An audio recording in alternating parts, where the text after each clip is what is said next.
Well, hey, y'all, and welcome to the Hillbilly Chicken Ranch, the Front Porch Fellowship live stream.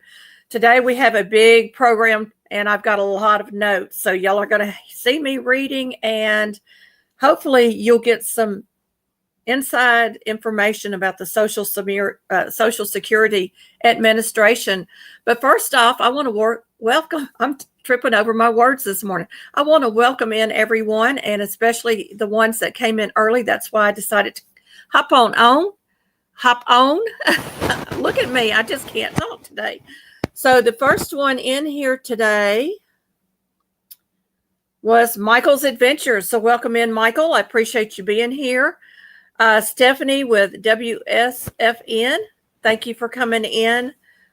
We have a new channel, that chalky girl, that chalky gal. Let me get my tongue going right.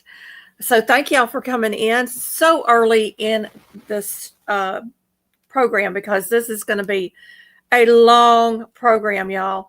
I've got my cell phone set up over here so that I can try to put y'all on my watch later list, especially if I come across any new channels that I have not subscribed to. So we want to make sure that we are connecting along the way. And y'all can also pull up a second screen, and if you see somebody in here that you want to connect with, we're all about connecting. I have changed a few things about my channel. We're going to talk about that in just a moment, but I got to get my notes over here. And like I said, I've got note cards, I've got a book. It's just a lot of stuff going on. So every month I do a channel member shout out. So I'm going to do that right now, and I'm going to tell you about my memberships. So Triple Threat Firearms and Defense has been a long-standing channel member. I do truly appreciate Tarsha. She was one of the first ones in the community to really reach out to me. She actually is a firearms and defense instructor. You can go to her channel. She's got some gardening stuff on there, but she's also got firearms and defense. And I think that's one of the reasons she's not posting much on YouTube these days, is because they really frown on what she does. And I don't understand it myself, but you know, that's the way it is. Living My Best Life has a channel called Kaleidoscope of Happiness. Her tag is Living My Best Life 9697. Simply Jan Homestead. I love this lady. Her and her husband are a hoot to be around. They give you a lot of useful information. I believe they raise cattle. Cynthia's Crafts and More. I actually met Cynthia last year and got to know this sweet, sweet lady, and she is a prayer partner with me. And she has a wonderful channel. Although she's not posting much these days, Cynthia, you need to get on board and get some new videos out. Tina with Life in the Piedmont is a friend of my channel, as well as being a channel member. She does a lot of cooking and baking on her channel, gardening, and so forth. My Alabama Farm Life raises chickens and gardens and does a lot of things by herself with her son. That's Miss Kathleen. I think you'll really enjoy her channel. Aerial Viking Venturer has two channels.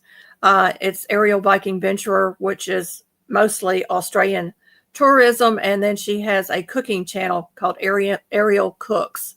So very nice channels.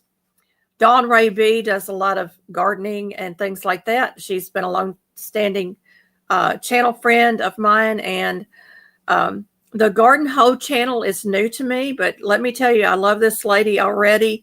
She has a lot of gardening sense, and she does a lot of cooking and things like that. I think you will really enjoy her channel. Indiana Backyard Gardener. That is Miss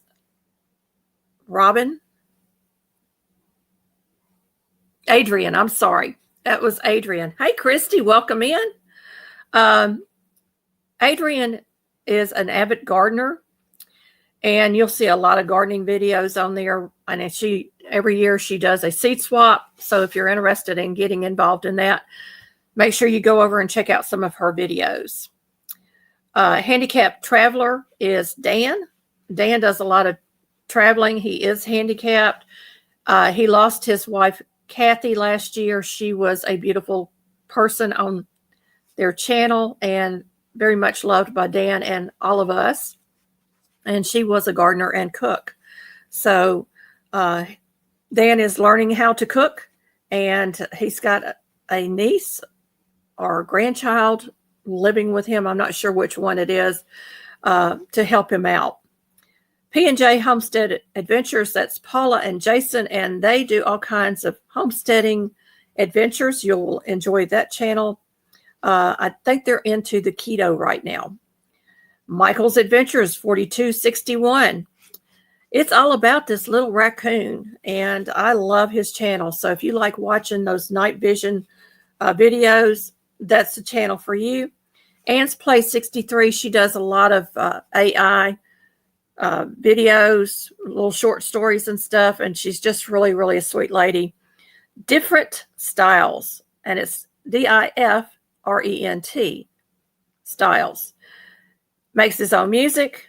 Mountain Grandma is a lovely lady. That's Miss Tammy. Tammy is into herbalism right now, so you'll see a lot of that on there. She does some cooking on there. It's a lot of apothecary and things like that, so I think you'll enjoy her channel. And we gifted channels this morning, so if you were one of the lucky ones that were gifted channels, welcome, welcome, welcome. I don't get to choose them. It's drawn randomly, but I always enjoy bringing in each month some gifted channels. Broke but Bountifully Blessed, 532. Thank you for coming in. I think that's Miss Carol, if I'm not mistaken. Joe Fix It For You, Sheila Gage, 2227. WFSN Stephanie Lynn C. Ellie's Crafts and More, Sandy Wandel, Chillin' in Indiana Carl, Jennifer Ocean Homestead, Creative Moments 92, Susan P. hyphen Mad Dog. So thank you for becoming members or joining our channel, whether you're just a channel friend that loves to come and watch, or you want to support me financially through super stickers, super chats, and memberships. I appreciate each and every one of you and love you all the same. So we have 3 levels of membership starting at 99 cents. We have level badges, depending on how long you have been a channel member. That is produced by YouTube. I might later on make them personalized by me. We have some fun emoji graphics for members only that I have found and use. We have some special features. Highlighted members will show on my homepage if there's more than 8 that are paid. So right now, I think I'm standing at 7 total. So those are the paid. And we've got Musgrave Family Farm. Thank you for coming in. I'm so glad that you're here. We give custom layouts, highlighted member comments during the live stream chats. And I do a few other things. Let me flip my card. I do monthly member shout outs. It could be individualized videos, or it can be a group of channel members, depending on how many I have at the time. And I do occasionally put out members only shorts. And I try to do members only community post to give you some background information that might be coming up in a video that I think you might be interested in. So I'm also going to talk about some changes to my channel before we get into the program and get everybody time to settle in to the program. So new changes to my channel. I'm doing a shorter introduction, getting straight into the video topic at the very beginning of my video. So you're not going to be seeing the little thumbnails at the beginning any longer on my videos. Big change for me because mentally I think of movies and stuff and how they have the card at the beginning. And then they roll, you know, all the screen information at the very end of the movies to let you know who's in the movies. So I have that mental thing because I'm an old person, y'all. So I'm getting more in line with what YouTube viewers want. And if you're a viewer, the first 30 seconds are so important to get you hooked into that video. And I use the word hook because that's what they want you to do. They want you to use a hook. I am doing some interactive videos that will contain the full recipe, tips, or links. And I may get into more things like Q&As and other things on the community tab. So those are all interactive where you participate in my channel. And the reason I do that is because I want you to know exactly what I'm doing. I don't want to hide anything from you. Sometimes it's just nice to have it all written out. So all you have to do is copy and paste it and get it into your recipe files if you're interested in that recipe. And I'll use links if I find a recipe online. I'll use those links, or if I'm showing you a book that I've purchased, I'll use links for those in case you want to purchase it. Don't forget to like, comment, share, and hype. Hitting those thumbs ups really does send something to the algorithms. All of these things do. It's a free way to help my channel grow. Hey, Misha Lee, welcome in, welcome in. So I'm pulling topics of interest into easier to find playlists. One of them I'm doing right now, I'm working on product reviews because there's an affiliate program that I've been invited to, and I want to get everything ready before I roll that out. So that's one of the ones that I'm working on. And I just put out a pasta, noodles, and dumplings, although I haven't pulled all the videos yet. That is going to be a playlist so you can see all these pastas and noodles and dumplings being made from scratch. The other one is about the bread making, and these are things that I'm interested in right now because we have a financial slump in our home. Y'all, if you've ever dealt with Social Security, I'm going to tell you, it can be a real nightmare. I will be reading a couple of scriptures, but I want to give you a little background before I get into all of this. 2.2 million people receive overpaid payment notices each year. Hey,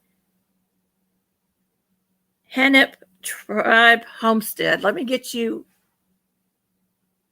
pulled. I'm doing this so I can make sure that I'm actively trying to watch at least one video of yours a month. I can't do everybody, y'all, but I do try to do that. And so I really try to get y'all out there. And the reason I'm doing it this way is I've changed the way that I'm presenting or doing this. I can no longer run endless watch hour playlist. Some of y'all were hitting me up on one video 5 and 6 times with comments. And I think you were expecting me to give you 5 or 6 videos with comments back. I'm not going to do that anymore, y'all. I can't do it.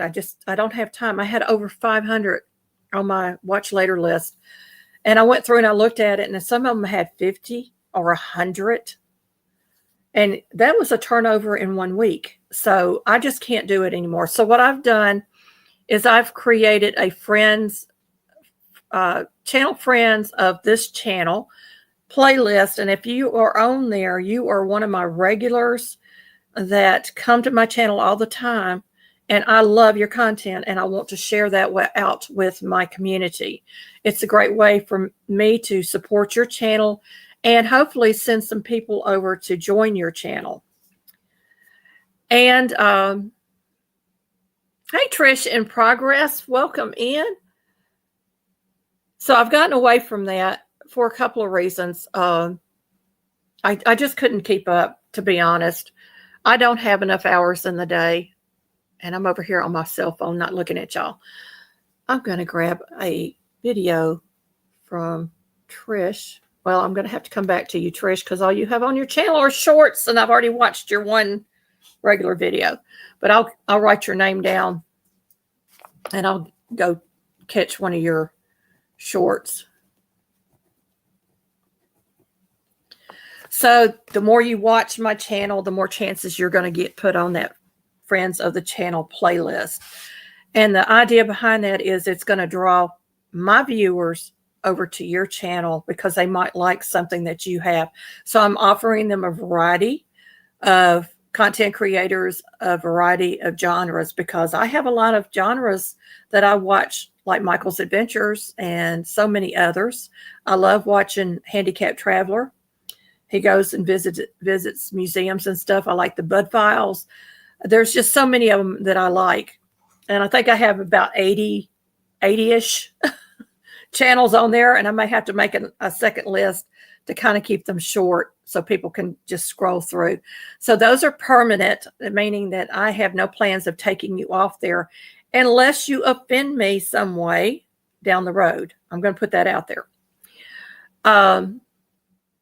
And then using the community tab, I'm sharing out one of your videos, or I'm doing a group shout out to several channels at a time.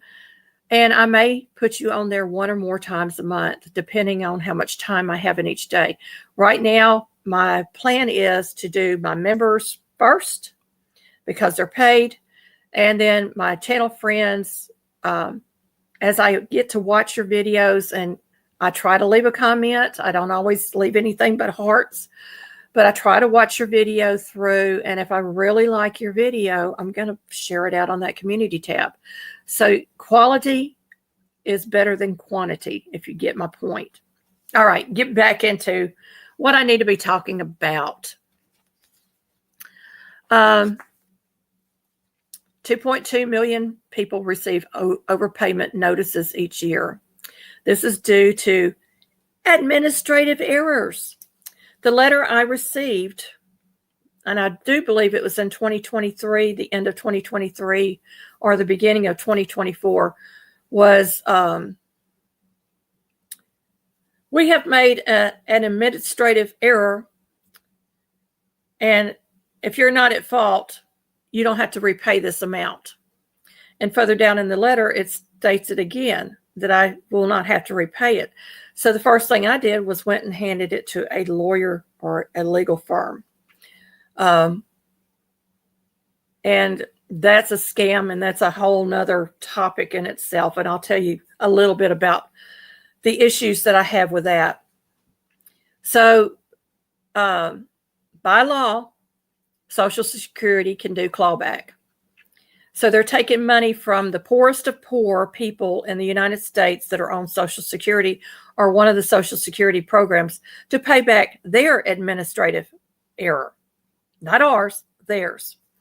So I want to make that very, very clear. There are so many things that are going on. It's just crazy. So we're going to get into some of this. So I'm not guilty, but I'm guilty. I'm guilty by association. My husband works. They changed the goalpost on what a couple can make when you're on supplemental security income, which, by the way, they never told me was a welfare program within the Social Security Administration. Why wasn't it put under public assistance? I have no idea. Social Security was never meant to be a welfare program. We pay into that program. It's an entitlement. There is a difference. So there was one case recently. I saw this lady had been on Social Security, and her whole check and her income went to pay the rent and the utilities, and she had no extra money. Now, most people that are on Social Security can get housing under public assistance, but what happens is the Social Security Administration will adjust their Social Security payment because they're getting public assistance or they're getting food stamps. or they're getting Medicare or Medicaid. You get my drift? So they're always clawing back a little bit here and there just to jab you a little bit harder. And she was homeless, and she went on camera and she filmed it, and she showed, everybody, I received this letter and they took my check to make me pay back this money that I don't have. And they took all of it. They're not legally supposed to be able to take it all at one time, but they did it. And they're doing it to millions of people in our nation. It should never happen to a senior citizen. So Social Security clawbacks becomes a burden of proof. You've got to prove that administrative error wasn't yours. You have a right to a hearing, and you have a right to see a judge. To do this, you have to request a reconsideration. You need to contact your U.S. representative, ask for a constitutional inquiry, and this goes to Legislative Affairs Unit. Due to process violations, get a CD of your full case from your lawyer if something happens and your case is not approved. Correspond with Social Security by letter. Those are things you need to do on the front end. On the non-citizens issue, I'm going to go over this real quick. Non-citizens were issued Social Security numbers between 2021 and 2024, 5.5 million by executive orders and memorandums. The good part is, if they're working in the country, they're paying into Social Security. The bad part is there's a lot of loopholes there and a lot of red areas, gray areas that they may or may not be getting, taking money out of Social Security. Let's put it that way. And they're not a citizen. Because we assume that if they're paying in, they're eligible to receive a check in the long run. SBA loans for years have gone to non-citizens. That recent loophole has been closed. The reason I bring this up is it's another government agency, and we have a lot of non-citizens that own gas stations in our nation, along with other businesses. And if I went to get an SBA loan, I probably would have been turned down. I used to work with Uniform Certification Agency, which certified minority-owned businesses many, many years ago, and small businesses. And the SBA loans was a major part of that. So I understand some of the requirements for the SBA loans. Let me get a drink of water. I'm getting kind of dry mouth.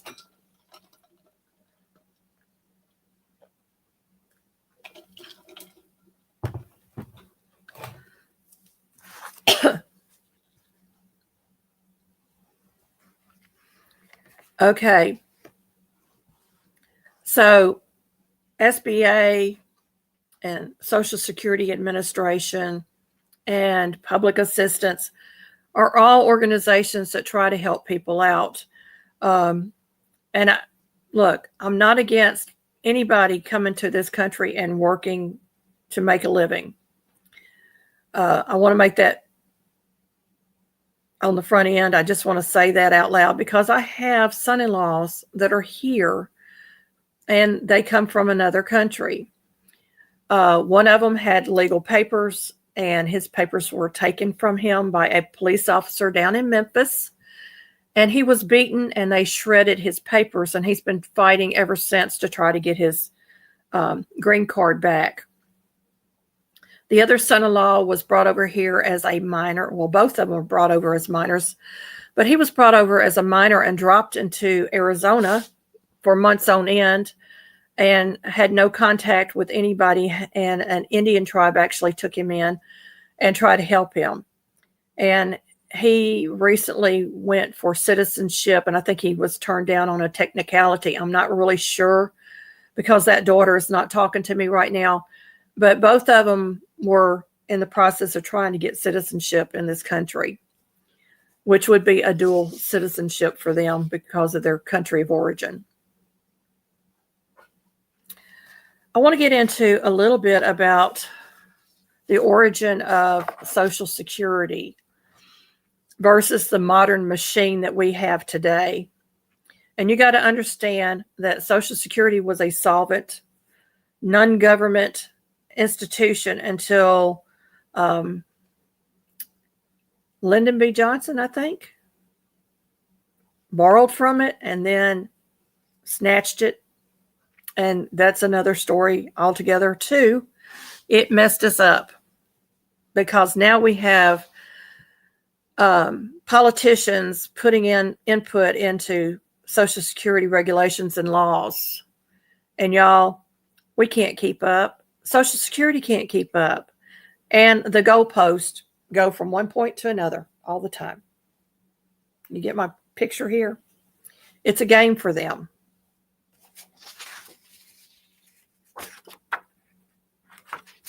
Turn that card over. So it was founded in 1935 as a social contract. The original message was you work, you pay in, and we ensure you aren't destitute in your old age. Big change, hasn't it?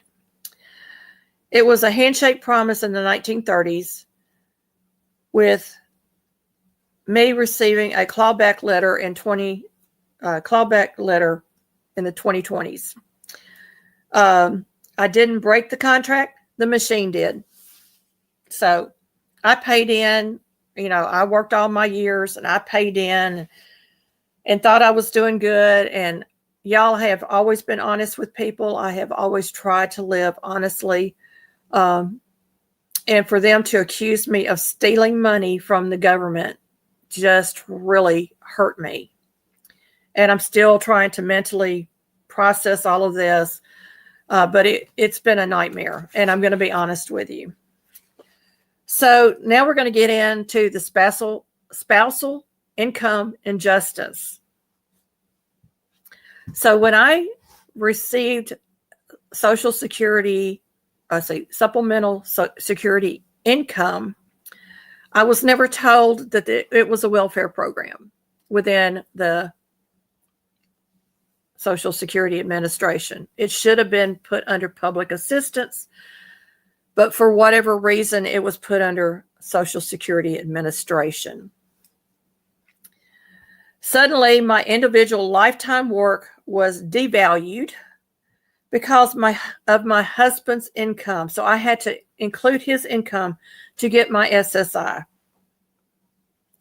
The reality is that SSA sees a household as a single financial unit for certain benefits, and it feels like a penalty for being married. That's why you see a lot of seniors will get a divorce in order to get their checks. The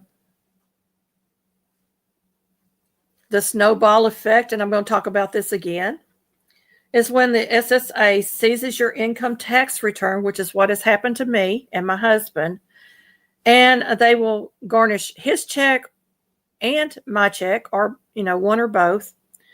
It's not just losing money, it's losing car insurance payments, overdrawn bank accounts, choosing to buy food or medicine. It leads to late fees, higher premiums, loss of health, overdraft payments, and the list just goes on and on and on. And y'all, when they seized our income tax return, they overdrew our account. And I've got about $300 worth of supplements that I take every day of the year. And I have to order them, every couple of months, some of them monthly, depending on how many pills are in the packaging, to keep me going physically. And that has been a lifesaver for me to be able to take those supplements to help my body, because with ankylosing spondylitis, with lupus, and with all these other autoimmune things going on in my body is not absorbing the minerals and it's not absorbing the vitamins and the supplements that my body needs. A couple of them that I take are for the polyneuropathy, and I'm telling you, they make a difference. And it can cost hundreds of dollars. So right there, they have taken all of that away from me. I have no money for those things. It hurts. The reality that you can't get what your body needs to survive. And that is just the beginning of the snowball effect.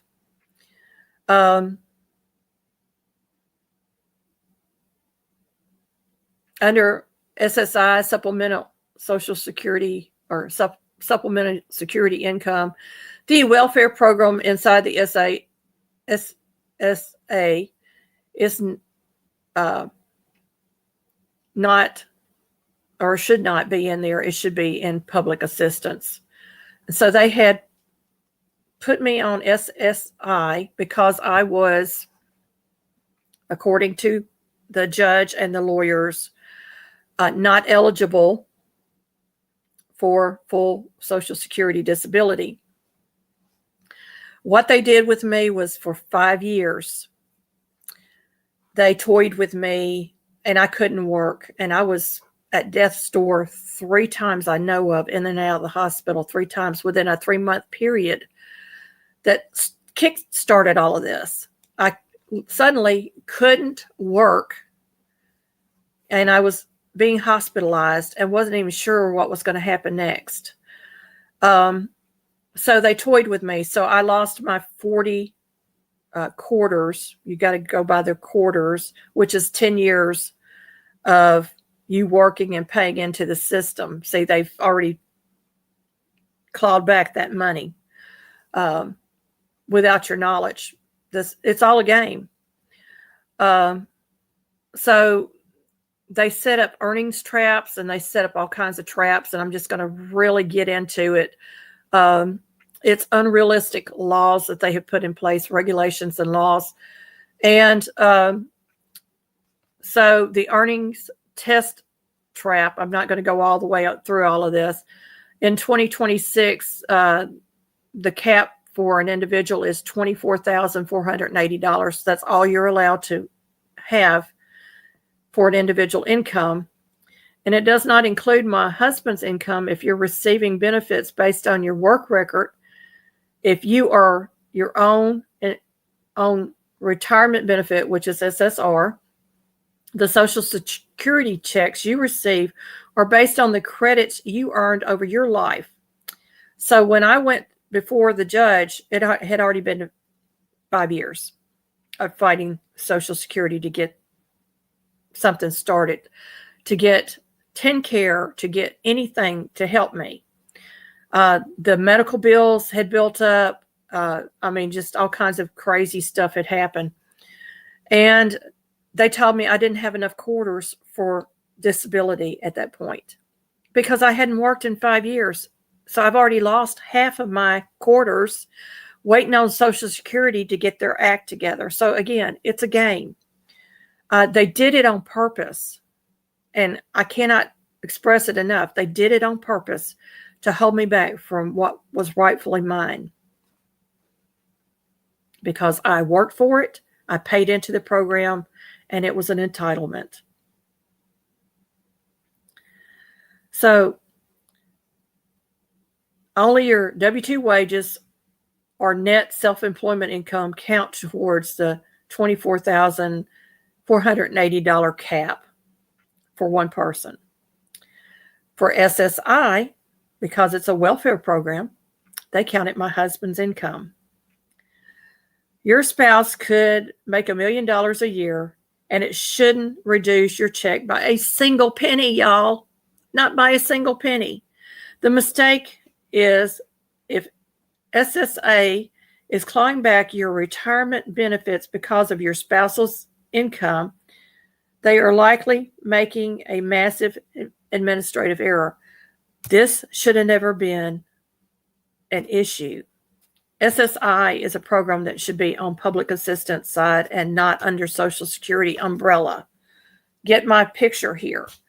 And the reason I'm bringing this up is because we are the people that should be voicing our opinions to the lawmakers to make Social Security reforms so this never happens to another person, not to another senior that has worked their entire life and paid into this system. It should never have been an issue. My mother was on Social Security, full Social Security. She never worked outside the home from the time I was born. And they drew the Social Security off my dad to cover her because she was fully non-functional. She had Alzheimer's. And she got a check, and I became her representative. So she got a full check, but they didn't cover me being a caretaker or any caretaker coming in the house, which we found out years later that they should have done. And they barely covered her medical needs back then. But she got a check. And we were able to, when I turned 18, my dad got her into a group home. I've talked about this many, many times. Got her into a group home because she couldn't get into a care place that would take care of her at that time. And these people abused her. And when I turned 18, there was a new care in unit being built in Cordova. And my sister and I drove down there, and we talked to the people about her situation. And they said, yes, we'll gladly take her. So we went to the place that she was at, and I got her out. They gave me a bag of rags, and I had bought her nightgowns and really pretty things for her to wear. And none of that was in the bags. It was just a bag full of rags. And she had bed sores from top to bottom. And it's very hard for me to talk about that, even today. But we got her into carry-in, and carry-in took pictures, took these people to court. They had multiple people living in that home in unsanitary conditions. We don't even know if they were even being fed right. We got her out of there, and they went to prison, and they're still in prison today, if they're still alive. So the good and the bad was she was able to get Social Security. Well, in the meantime, I was living in New York State, and my dad called me, and he says, we got a problem. And I said, what's the problem? And this has been many, many years ago. Her Social Security check was still going to the old address, and someone was cashing it. And they were sending out a second Social Security check to the carry-in that was taking care of her. So they were paying her twice. But when we signed off on the papers, they were only supposed to be paying carry-in, but they never stopped the check from being sent to the old address. So I went down, I took off my job up there, and brought my kids and lived with my dad for a couple of months trying to straighten out Social Security. And the first question I asked him, well, you know the address it's being sent to, and you know where the checks are being cashed. Why don't you just place somebody there that can catch them red-handed and take care of this situation? Why'd you have to call me to come 1,300 miles home to take care of this? They didn't pay for me to travel, and they didn't pay my dad to put me up. So they caught the person they saw the person get the check out of the mailbox. They followed them to the liquor store that they were cashing it at, and they caught the person. So that problem went away. But it affected my dad's Social Security for the rest of his life because of their administrative error. Hey, Victoria G, welcome in, welcome in. Let me go down on here and see if I can pull you up. Hey, Dan, handicapped traveler, welcome in. Go to the channel. I'm having problems this morning, y'all. And let's see. going to pull a little video of yours, Victoria. I've got Dan already on my playlist, so I'm not going to pull another video. So the Social Security problems have been going on for generations, because this is going back before my children were born, or around the time, my children were little. They were like 2 or 3 years old, young, with my mom. And another issue is you can't have burial insurance, a life insurance policy or anything like that. You can't own a grave plot, any of that stuff. But Social Security will give you $250 to bury you. And $250 don't even cover the cost of a coffin, a little less, opening and closing a grave, buying the grave, paying the funeral home for all their services. I'm not even sure, but when I buried my dad, it was around $10,000. It was actually $15,000, I think, when he died. By the time we got done, $15,000 to bury my dad, and that was down in Memphis, and that was the bare minimum, And they catch you on that too, but that's a whole nother ball game. So let's see, where was I? So the spouse's income, your spouse could make $1 million. I already said that.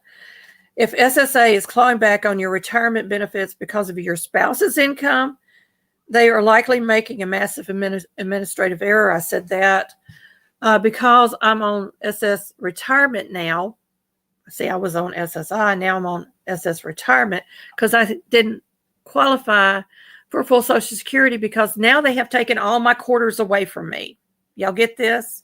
I no longer have any quarters to get on full Social Security because I haven't been able to work a job. The SSA has legally forbidden, they can no longer use my husband's income. So now it's based on what I worked and what I paid into the program. But yet they've taken away all my quarters. Y'all get it? Or trigger an overpayment. I'm caught in the cross-program transition, or catch-22, and error-prone areas of Social Security law. Under SSI, it is considered welfare, and SSA uses a process called deeming, using your husband's income, where they assume his money is yours. The error is, if you don't turn in his paycheck stubs, they keep paying you. They created the overpayment.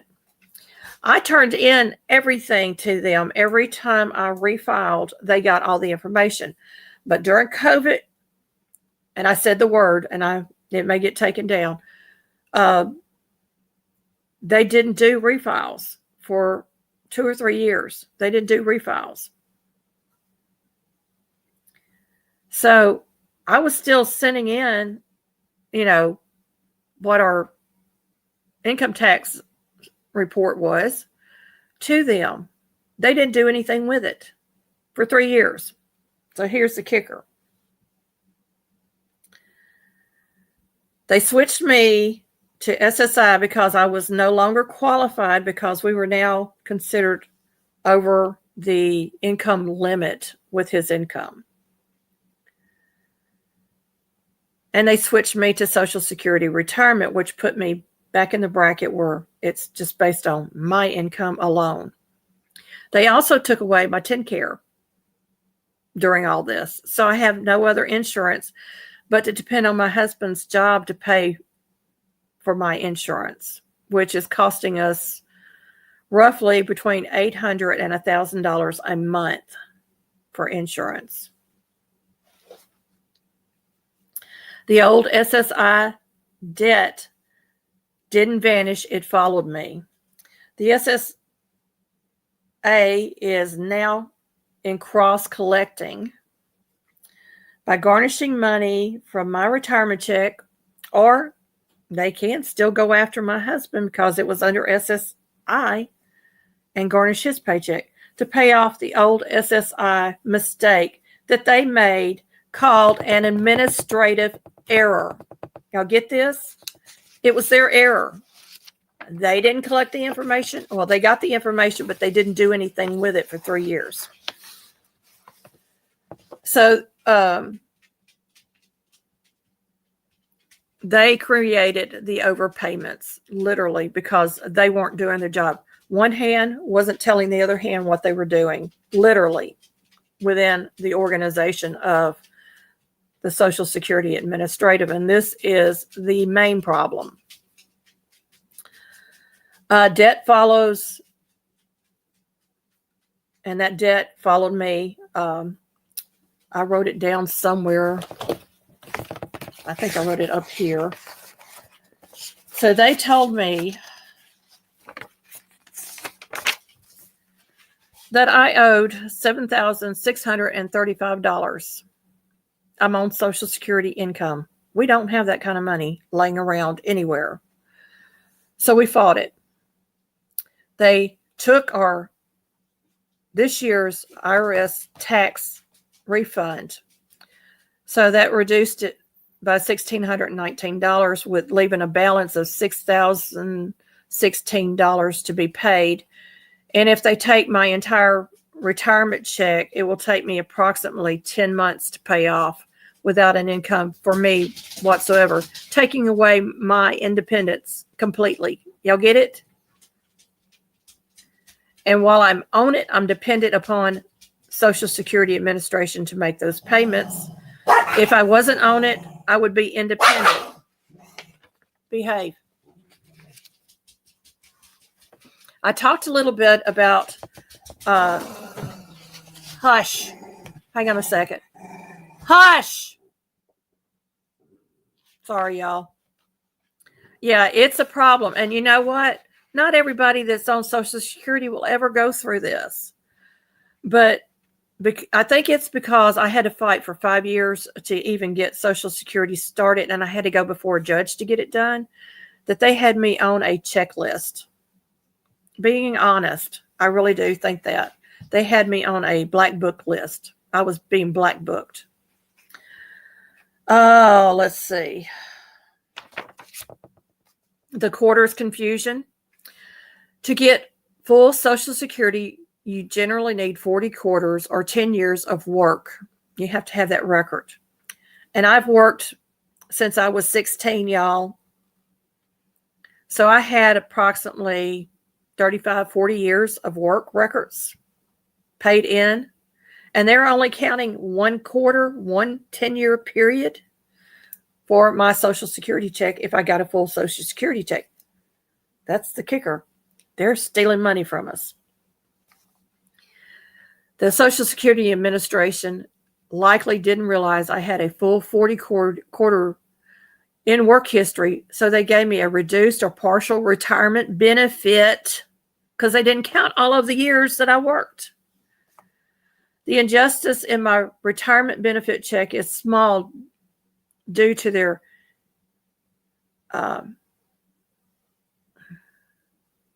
misinterpretation of missing quarters. They are taking anywhere from 10% to 100% of it, and the SSI debt that I'm left with is nothing. So they stole from me for full Social Security.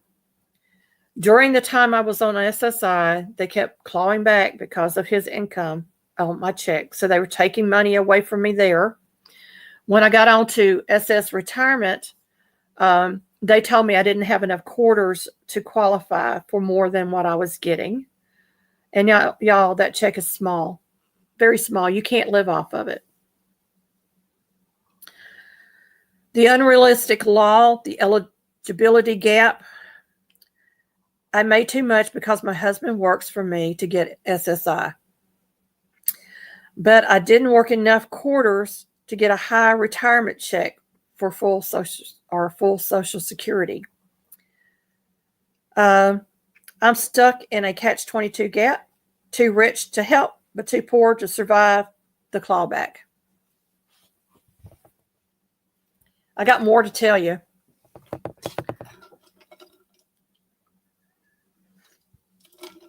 And I'm hoping the reason I'm putting this out is because I'm hoping it will help someone else that might be found in this situation. It didn't save me from this, but maybe they can be saved from it. Maybe one of you, because the information is going to be there. If you look in the description box below, it's interactive because it gives you all the information of what you need to do if you find yourself in this situation. Essentially, they moved me from the program SSI, welfare, that counted my husband's income, to a program that shouldn't, retirement, but they kept the debt from one to haunt the second one. Remember, I paid in Social Security for close to 40 years. And from what I understand, when you pay in that long, they have compounded interest on what your payments were over $1 million just for you.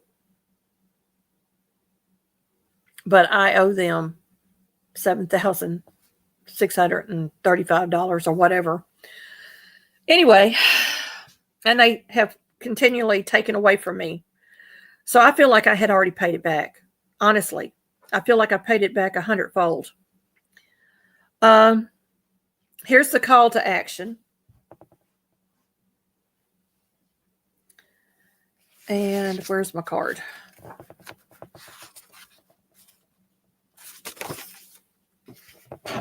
Let's see. I got cards everywhere, y'all. I already talked about those.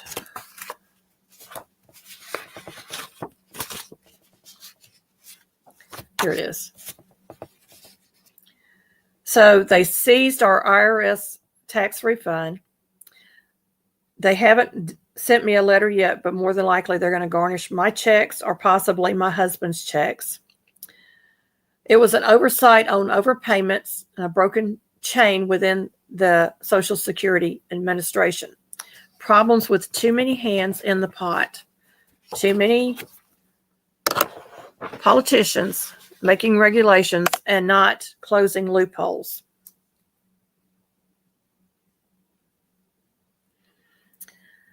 Check to see if you have a dual entitlement. If Social Security moves you between programs, they often fail to explain that you can still ask for a waiver for the old debt based upon your current poverty level. So I did that with the lawyer several times over these past few years. And each time Social Security denied me a hearing, and they denied me going before a judge, which you go back, and I told you at the very beginning, those are your rights. They denied me.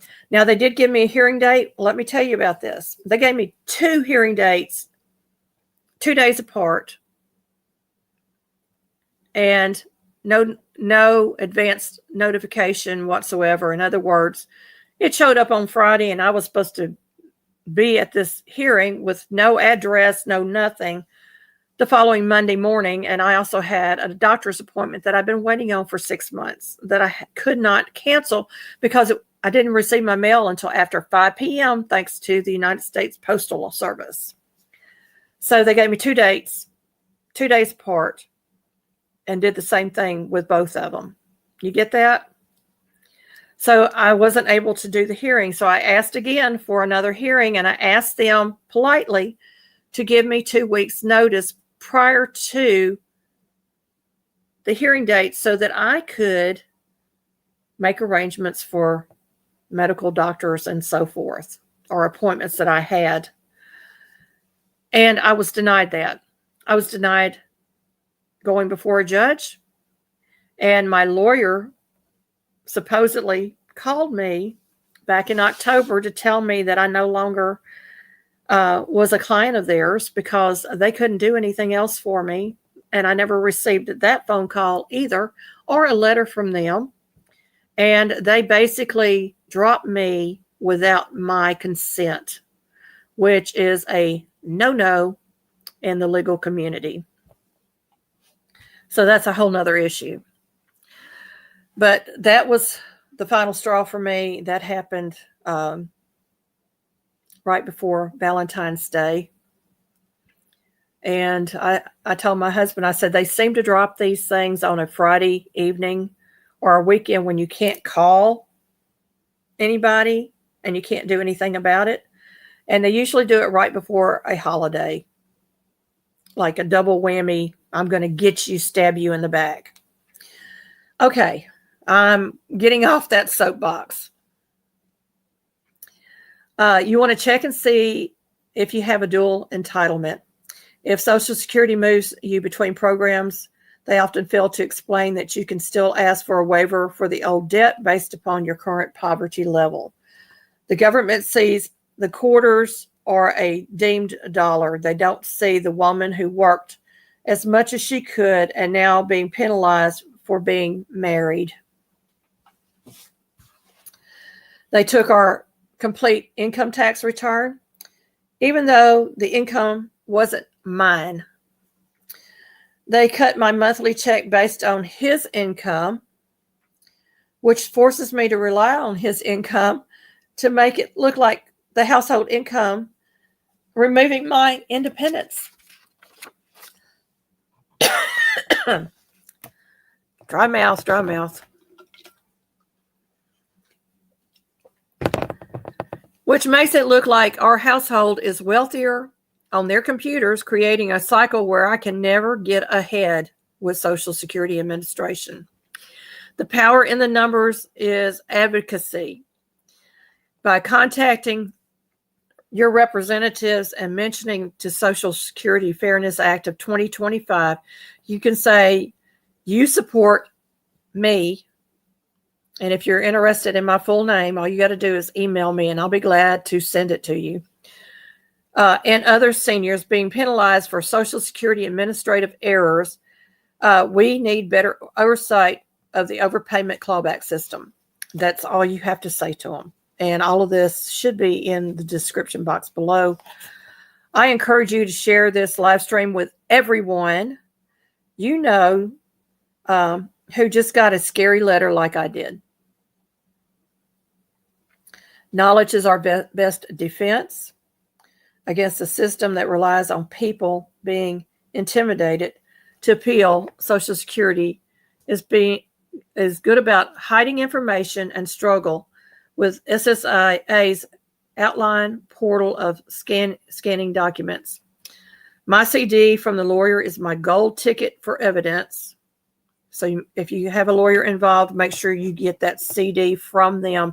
Put it in a safe place. Make sure you go through it and you look at the codes and stuff listed in that description box to see where they failed, because the lawyers can fail you just as well as Social Security. Look into legal aid that can help low-income taxpayers with clinics.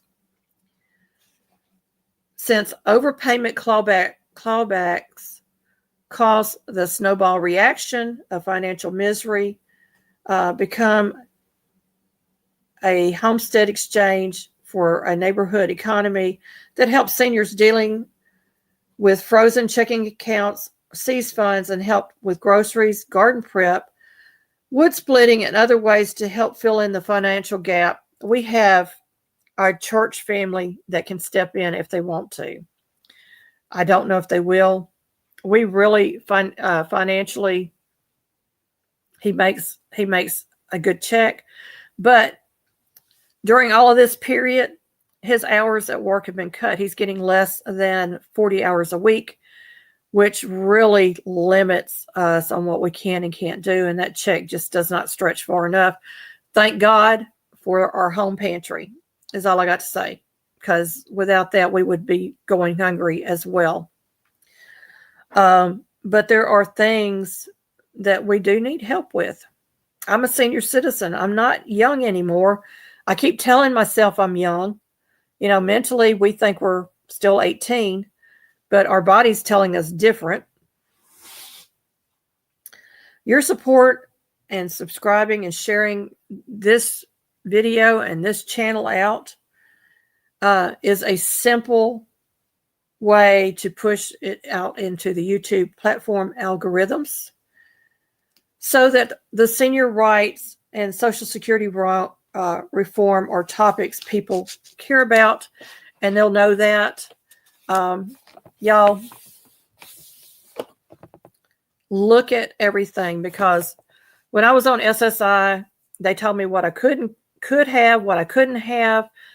We had to sell off property because they considered that income or, money that we could dispose of.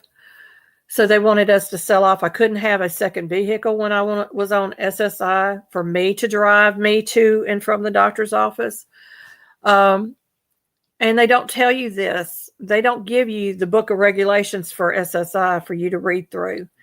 They give you a little thin pamphlet that just kind of covers the basics. And they don't tell you the whole story because none of them know the whole story.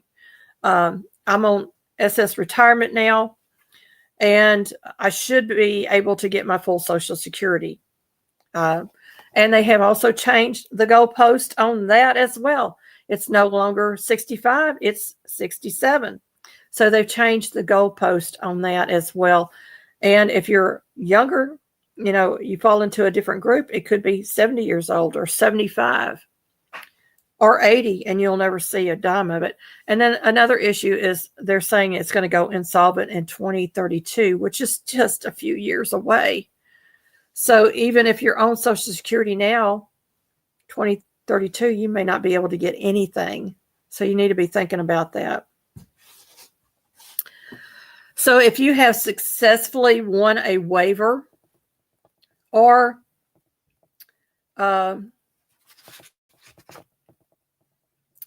you have failed that waiver test,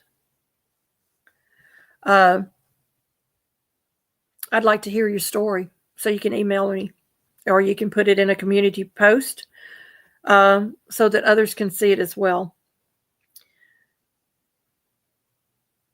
Hearing success stories can be a lifeline for someone else who needs to not give up.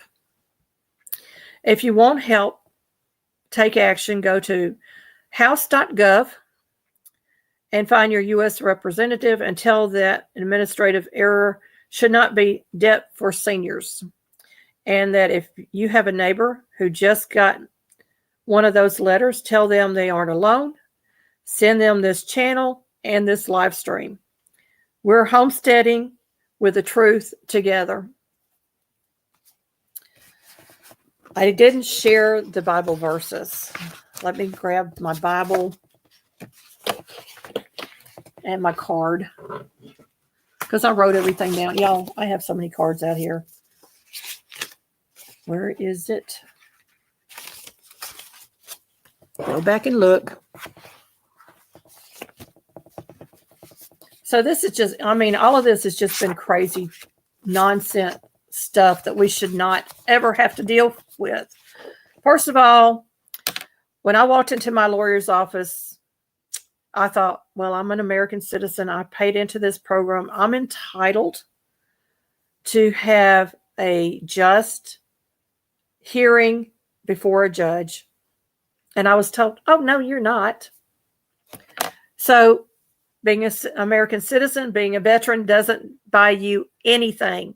They have taken away everything from us, folks. Everything they possibly can. And this is the government that we are under. This is why it's so important for us to get back to being we the people controlling the government. I'm going to start with Job 42. Verse 10 through 17. It's a little long read, so y'all just hang in with me. Out of the King James Version. And the Lord turned the captivity of Job when he prayed for his friends. Also the Lord gave Job twice as much as he had before. Then there came unto him all his brethren, all his sisters, all they that had been his acquaintance before, and did eat bread with him in his house.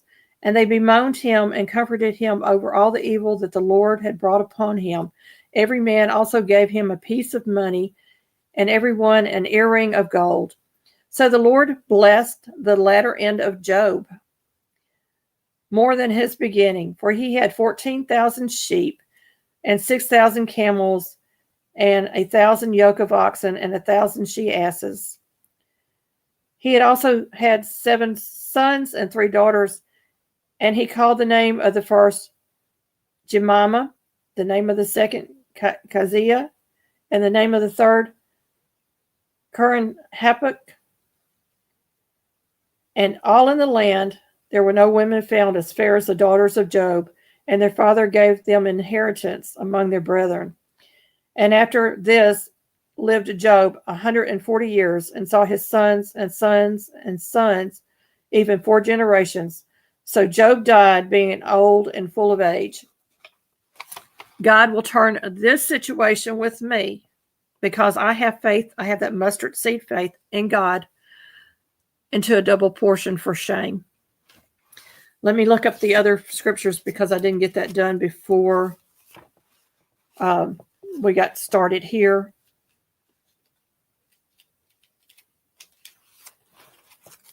Isaiah 61.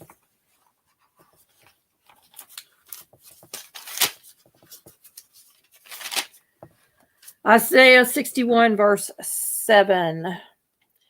For your shame you shall have double, and for confusion they shall rejoice in their portion. Therefore, in their land they shall possess the double, everlasting joy unto be unto them.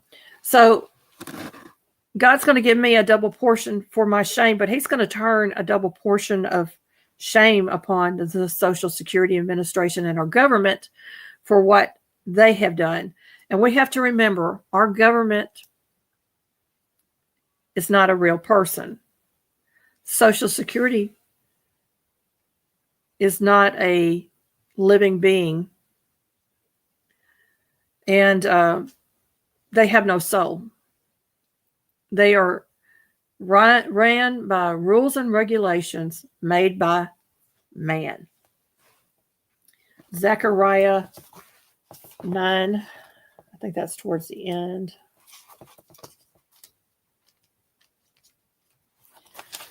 Zechariah 9:12.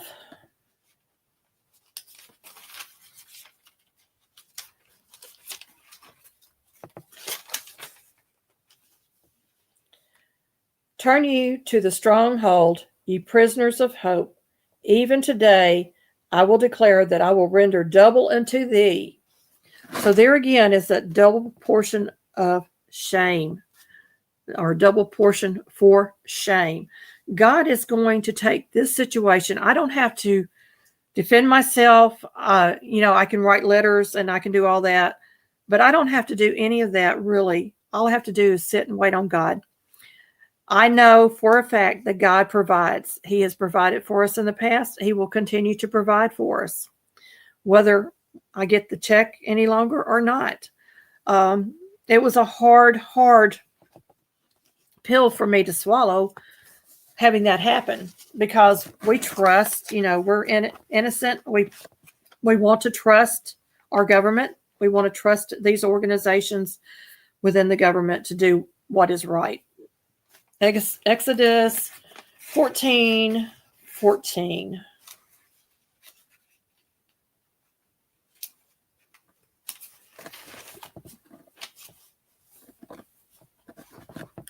The Lord shall fight for you, and you shall hold your peace. And that's what I'm holding on to. I really appreciate everybody coming in today and listening to what I had to say. Like I said, you may want to bookmark this. Definitely share it out. Share it far and wide, because the message is so vitally important to anybody going through this overpayment scam from Social Security Administration. When it's their fault, it shouldn't be us that suffers. Nobody on Social Security should have to suffer what we're suffering through. This is why we prep My channel is all about prepping food and raising chickens and doing things that is going to benefit us personally and to become self-sufficient as much as possible. Yeah, thank you so much, Dan. I appreciate that. I always need a shoulder to cry on sometimes, but this was really a hard one for me. Only a few people knew what I was going through.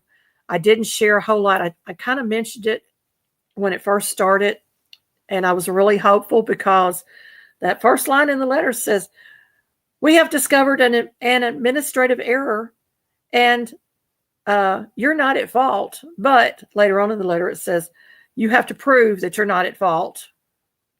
Craziness. It's all about their wording. Just to prove to you,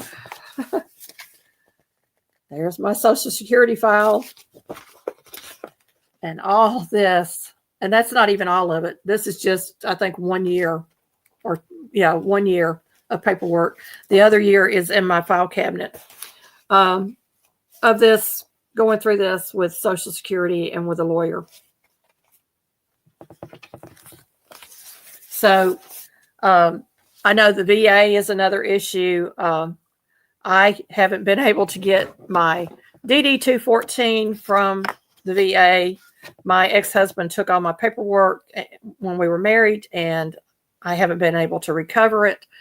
And I couldn't remember for the life of me what unit I was in Memphis, Tennessee. I was in Army Reserves, and it popped up one day on my Facebook feed, and I got the name of the unit. So now it's making a trip down to the VA to get my DD-214. I don't want their benefits. I just want the DD-214 because the VA is another mess altogether.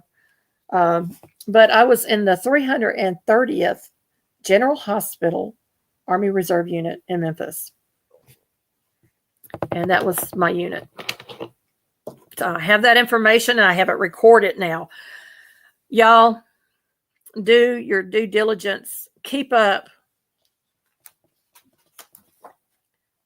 with every single letter that you get from the VA, Social Security, any of these public assistance programs. If you're on any of them, keep up with every single one of them.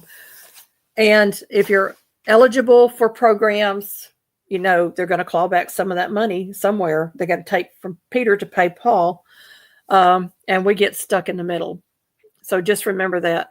But keep up with all of that. Reach out to, if you find yourself in a situation where you don't have food, there's no shame in reaching out to a food pantry. There is no shame in going down to the food stamp office and applying for food stamps. There is no shame in reaching out for free medical care. If you can qualify for it, get it. So make sure that you're doing everything that you possibly can for yourself, for your future. I know there's some people out there that have been on Social Security and they've never had a problem, but that doesn't mean it's always going to be like that. We know that they're saying it's going to run out in 2032 if the government don't do something. But they have got literally billions and billions of dollars in there that they have mishandled, money missing, paying dead people, all kinds of problems within the Social Security Administration, probably in the VA as well. That money is somewhere, and it needs to be found, and it needs to be put back, and it needs to be made solvent again, and it needs to be taken out of the government's hands. And all these regulations need to go away so that we can be able to collect our full Social Security and not worry if 10 years have passed that we're going to lose it all. Well, folks, I appreciate you so much for sticking around. This is something that I have dealt with, I cried over, and then I started researching and asking questions and finding answers, and most of those answers are in the description box below. And putting it to rest. So this video is putting it to rest. And I'm hoping that I'll have peace from it and that we won't struggle too much getting this final amount paid off, because it really did put a lot of pressure on us. It caused a lot of problems like overdraft on our bank account. And it was just crazy. I mean, we knew we had that. We got the letter or notification that the IRS check was going to hit our bank on Monday morning. And Monday morning, we received a letter from the IRS saying that Social Security had clawed it back. Exactly, Trish. We need to be able to collect our full Social Security that we paid into. So I'm not going to fight for trying to go before a judge. I am going to try to write my letter to Social Security, letting them know that the lawyer is no longer involved.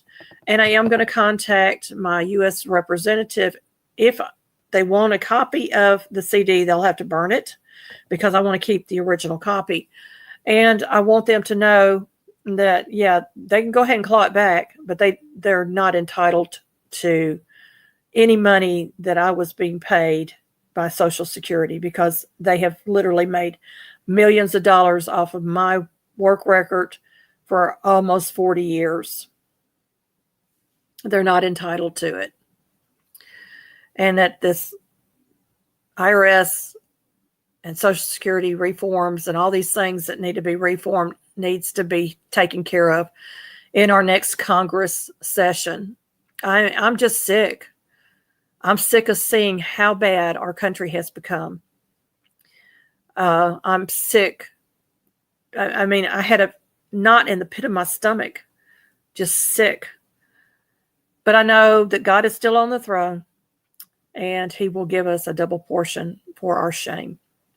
Be blessed and a blessing, everyone. And thank you again for coming along on this Front Porch Fellowship. It was a hard one, but I needed to get it out. Be blessed.